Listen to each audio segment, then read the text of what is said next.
Have you ever pondered on the question, how do the rich grow richer while the poor seem to get poorer? Today we'll explore a concept that may just shed some light on this financial conundrum. Ladies and gentlemen, let's lift the curtain on Robert Kiyosaki's Cashflow quadrant. Envision a square divided into 4 equal parts. Each of these quadrants represents a distinct group of people, categorized based on how they generate their income.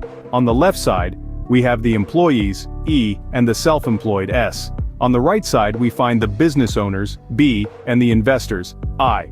The left side of the quadrant, where the employees and self-employed reside, is considered the highest taxed. An employee, someone who has a job, is taxed around 28 to 33%. Sounds steep, doesn't it? Then we have the self-employed. These are the people who are the job and they're taxed a bit less, around 23 to 28%. Now let's journey to the right side of the quadrant, where most entrepreneurs aspire to be. Here we find the business owners and the investors.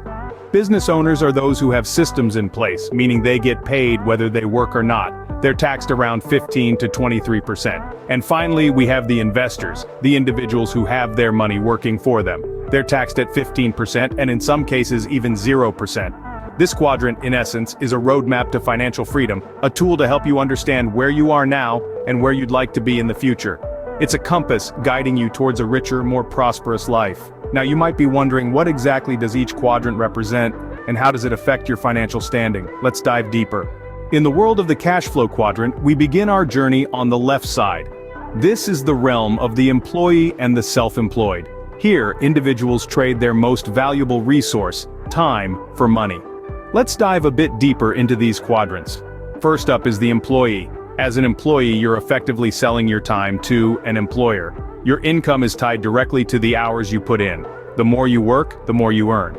But there's a limit to the number of hours you can work in a day, a week, a month. This puts a cap on your earning potential. And here's the kicker. Employees typically face tax rates of around 28 to 33%. That's a hefty chunk of your hard-earned money going straight to the tax man. Next, we have the self-employed quadrant. As a self-employed individual, you're your own boss. You have more control over your time and income. But there's a catch. You're still trading time for money, it's just that now you're running the show. And while you might have more flexibility, you're also responsible for everything, from marketing and sales to accounting and customer service. The tax burden here is slightly lower, with rates typically falling between 23 to 28%. But let's be clear, it's still a significant amount. So, what's the takeaway from exploring these two quadrants? Well, it's this.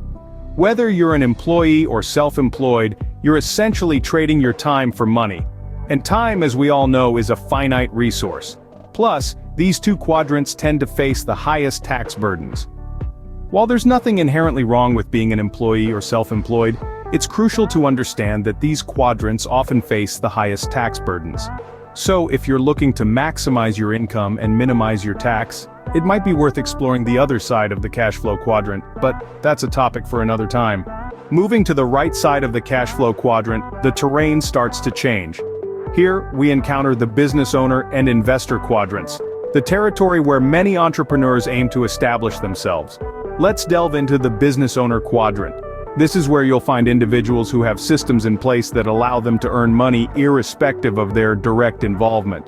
They've built a machine, so to speak, that keeps on churning out income, whether they're at work, on vacation, or even asleep.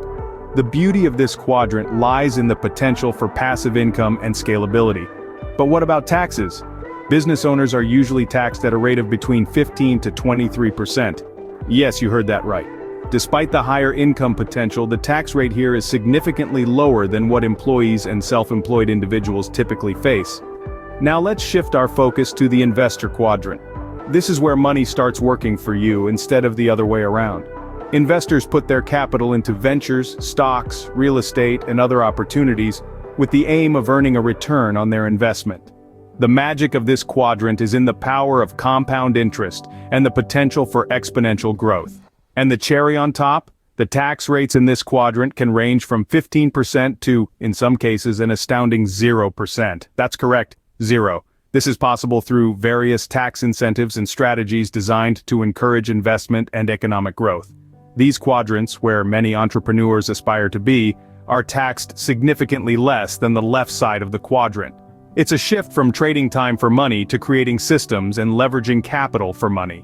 It's a journey from being at the mercy of a job or a self-run business to the freedom and potential of owning a system or making investments. This journey, my friends, is a game changer in the world of wealth creation. So, why does understanding the cash flow quadrant matter? Well, it's like having a financial compass. It provides a clear and concise snapshot of where you are right now in your financial journey. It's not just about the money, it's about understanding the different roles people play in the world of finance. The quadrant helps you strategize your financial goals based on your current position. Are you an employee or self-employed, bearing the brunt of the highest tax rates? Or perhaps you're a business owner or an investor, reaping the rewards of lower taxes and systems that generate income even when you're not actively working. Understanding the cash flow quadrant allows you to evaluate your financial health, make informed decisions, and plot your course towards financial freedom. It's a tool that empowers you to shift from the left side of the quadrant to the right side, where most entrepreneurs aim to be. Remember, the quadrant where you currently reside doesn't define your financial destiny. It's simply a starting point for crafting your unique path to financial freedom.